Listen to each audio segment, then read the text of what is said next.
ఇవాళ మధ్యాహ్నం 2 గంటలకు అమరావతిలోని క్యాంపు కార్యాలయంలో పార్టీ కీలక నేతలతో సీఎం జగన్ సమావేశం కానున్నారు. గత 15 రోజులుగా రాష్ట్రంలో జరిగిన పరిస్థితులపై సీఎం జగన్ సమీక్షించనున్నారు. కౌంటింగ్ పైన నేతలకు దిశానిర్దేశం చేయనున్నారు సీఎం జగన్.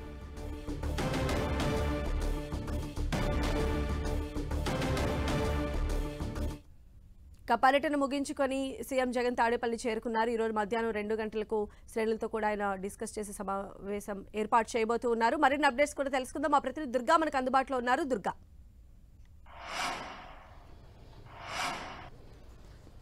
మధ్యాహ్నం 2 గంటలకు పార్టీ కీలక నేతలతో సీఎం జగన్ సమావేశం కాబోతున్నారు. సజ్జల రామకృష్ణారెడ్డి, విజయసాయిరెడ్డితో పాటు వైవి సుబ్బారెడ్డి, అలాగే ఇతర రీజనల్ కోఆర్డినేటర్లు ఈ సమావేశానికి హాజరు కాబోతున్నారు.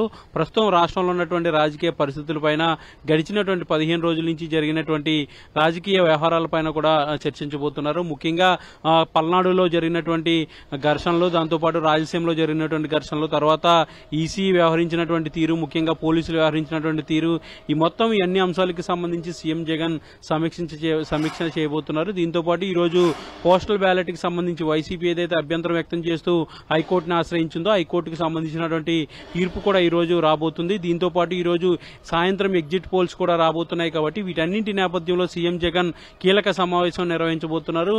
ఇప్పటికే గెలుపు పైన తన ధీమా వ్యక్తం చేస్తున్నటువంటి సీఎం జగన్ ఈ రోజు నేతలతో మరికొన్ని విషయాలు కూడా చెప్పే అవకాశం ఉన్నట్టుగా తెలుస్తుంది. దీనిలో భాగంగానే ఈ రోజు 2 గంటలకు తాడేపల్లి క్యాంపు కార్యాలయంలో వీళ్ళందరితో కూడా సీఎం జగన్ సమావేశం కాబోతున్నారు. అయితే ఇది పూర్తిగా ఇంటర్నల్ సమావేశం, కేవలం పార్టీకి సంబంధించిన కీలక నేతలు మాత్రం ఈ సమావేశానికి హాజరు కాబోతున్నారు. రీజనల్ కోఆర్డినేటర్లు కూడా కొంతమంది ఉంటారంటూ కూడా మనకి సమాచారం అందుతుంది. సజ్జల రామకృష్ణారెడ్డి, సాయిరెడ్డి, అలాగే వైవి సుబ్బారెడ్డి, ముగ్గురు నేతలు కూడా ఈ సమావేశంలో ఉండబోతున్నారు. అయితే ముఖ్యంగా ఈ ఎన్నికల పోలింగ్ జరిగిన తర్వాత పూర్తిగా గెలుపు పైన వైఎస్ఆర్సీపీ ధీమా వ్యక్తం చేస్తుంది. అధినేత జగన్ నుంచి కార్యకర్త వరకు కూడా గెలుపు మాదే అంటూ వాళ్ళంతా కూడా ధీమా వ్యక్తం చేస్తున్నటువంటి పరిస్థితి కనిపిస్తుంది. ఇక 4వ తారీఖున కౌంటింగ్ ఉంటబోతుంది. కాబట్టి కౌంటింగ్ సంబంధించి తీసుకోవాల్సినటువంటి జాగ్రత్తలు, అనుసరించాల్సినటువంటి వ్యూహాలకు సంబంధించి కూడా సీఎం జగన్ దిశానిర్దేశం నేతలకి చేయబోతున్నారు. ఒక పక్క ఇప్పటికే కూటమి నేతలు విజయం మాదే, 130 సీట్లు సాధిస్తాం, వైసీపీకి కేవలం 40 నుంచి 50 సీట్లు మాత్రమే వస్తాయంటూ కూడా వాళ్ళు ప్రకటన చేస్తున్నటువంటి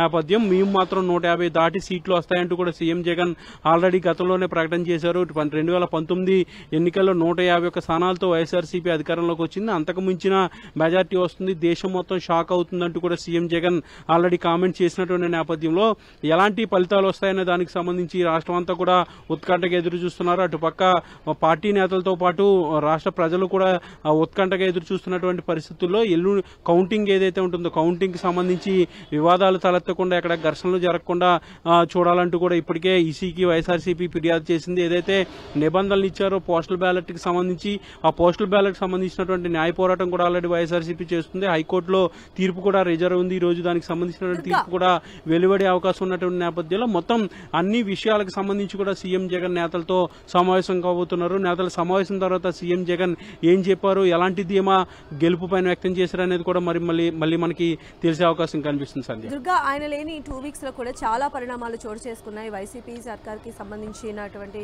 నేతల విషయాల్లో కావచ్చు, లేదా రేపు కౌంటింగ్ కి సంబంధించినటువంటి ప్రక్రియలో భాగంగా ఏజెంట్లకు వర్క్ షాప్లు ఇలాంటివన్నీ కూడా నిర్వహించడం జరిగింది.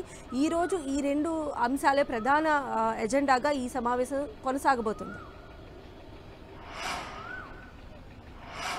ఖచ్చితంగా, ఎందుకంటే కౌంటింగ్ లో ఎలాంటి వ్యూహంతో ముందుకెళ్లాలి, ఎలాంటి జాగ్రత్తలు తీసుకోవాలనే దానికి సంబంధించి వరుసగా గడిచినటువంటి 4 రోజుల నుంచి కూడా చీఫ్ కౌంటింగ్ ఏజెంట్లకి అందరికీ కూడా శిక్షణా తరగతులు నిర్వహించారు. ప్రత్యక్షంగా సజ్జల రామకృష్ణారెడ్డి వాళ్ళందరినీ కూడా తాడేపల్లికి పిలిపించి వాళ్ళతో కీలక సమావేశం ఏర్పాటు చేసి వాళ్ళందరికీ కూడా వర్క్ షాప్ రూపంలో శిక్షణ ఇవ్వడం జరిగింది. నిపుణులతో పాటు పార్టీలో ఉన్నటువంటి కీలక నేతలంతా కూడా వాళ్ళకి దిశానిర్దేశం చేశారు. తర్వాత జూమ్ మీటింగ్ లో కూడా అనేక సార్లు వాళ్ళకి ఇవ్వాల్సినటువంటి శిక్షణ అంతా కూడా ఇచ్చిన నేపథ్యంలో ఇక అధిష్టానం పరంగా కౌంటింగ్ విషయంలో ఎలాంటి జాగ్రత్తలు తీసుకోవాలనే దానికి సంబంధించి కూడా సీఎం జగన్ ఈ రోజు నేతలకు దిశానిర్దేశం చేయబోతున్నారు. కౌంటింగ్ విషయంలో అత్యంత జాగ్రత్తలు వహించాల్సినటువంటి అవసరం, ఎందుకంటే ఎన్నికల కౌంటింగ్ అనేది చాలా కీలకమైనటువంటి అంశం. కాబట్టి ప్రతి ఓటు కూడా చాలా ఇంపార్టెంట్. చెల్లని ఓట్లు ఏవైతే ఉంటాయో వాటిని పక్కకు పెట్టే విధంగా ఏ విధంగా జాగ్రత్తలు తీసుకోవాలి, ఇలాంటి అన్ని అంశాలకు సంబంధించి కూడా సీఎం జగన్ నేతలతో చర్చించబోతున్నారు. దీంతో పాటు ఈ రోజు సాయంత్రానికి ఎగ్జిట్ పోల్స్ కూడా వస్తాయి. కాబట్టి ఎగ్జిట్ ఎగ్జిట్ పోల్స్ లో ఎలాంటి ఫలితాలు వస్తాయనే దానికి సంబంధించి కూడా చర్చ జరగబోతుంది. ఇప్పటికే ఎగ్జిట్ పోల్స్ సంబంధించినటువంటి ఫలితాలు సీఎంకి ఆల్రెడీ కాస్త అవగాహన ఉంది కాబట్టి ఎగ్జిట్ పోల్ కి సంబంధించి ఎగ్జిట్ పోల్ వచ్చిన తర్వాత ఎలాంటి వ్యూహంతో ముందుకెళ్లాలనే దానికి సంబంధించి కూడా ఈ రోజు చర్చించబోతున్నారు.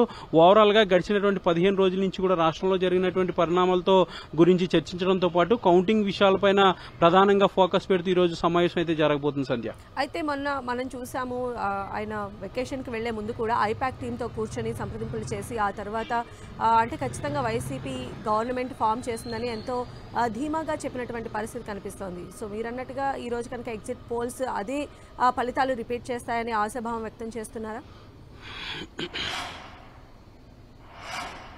అంటే పోలింగ్ అనేది ముగిసినప్పటి నుంచి కూడా సీఎం జగన్ చాలా స్పష్టంగా చెప్తున్నారు. తనను కలిసినటువంటి నేతలకు కూడా గడిచినటువంటి మెజార్టీ కంటే ఎక్కువ వస్తుందంటూ కూడా చెప్తున్నారు. తర్వాత పోలింగ్ ముగిసినటువంటి 3 రోజుల తర్వాత ఐపాక్ టీం కార్యాలయానికి వెళ్లి వాళ్ళందరితో కూడా కాసేపు ముచ్చడించినటువంటి సీఎం జగన్ వాళ్ళందరికీ కూడా కృతజ్ఞతలు తెలియజేస్తూ అక్కడ కీలకమైనటువంటి వ్యాఖ్యలు చేశారు. ఎందుకంటే ఈ అసెంబ్లీ ఎన్నికల్లో 155 స్థానాల కంటే ఎక్కువ సాధిస్తాం, గడిచినటువంటి మెజార్టీ కంటే ఎక్కువ వస్తుంది, దేశం మొత్తం షాక్ అయ్యే విధంగా ఫలితాలు ఉంటాయంటూ కూడా తను ధీమా వ్యక్తం చేశారు. దీంతో పాటు పార్లమెంటు స్థానాలకు సంబంధించి 22 స్థానాలు ఖచ్చితంగా రాబోతున్నాయంటూ కూడా ఆయన ధీమా వ్యక్తం చేసినటువంటి నేపథ్యంలో ఇప్పుడు ఎన్ని స్థానాలు వస్తాయనే దానికి సంబంధించి కూడా ఈ రోజు ఆల్రెడీ ఎగ్జిట్ పోల్స్ కూడా వస్తాయి కాబట్టి వీటిని అన్నింటి కూడా కలిపి ఒక బేరేజ్ వేసుకున్నాక ఫైనల్ గా ఒక డెసిషన్ కి అయితే ఈ రోజు పార్టీ రాబోతుంది. దీంతో పాటు అందరి ఆశీస్సులతో మరోసారి ప్రభుత్వాన్ని స్థాపిస్తామంటూ కూడా గత 2 రోజుల క్రితం ఆయన ట్వీట్ కూడా చేసినటువంటి నేపథ్యంలో వైఎస్ఆర్సీపీ క్యాడర్ అంతా కూడా గెలుపు పైన అత్యంత ధీమా అయితే వ్యక్తం చేస్తున్న పరిస్థితి కనిపిస్తుంది. సంధ్య, రైట్ దుర్గా.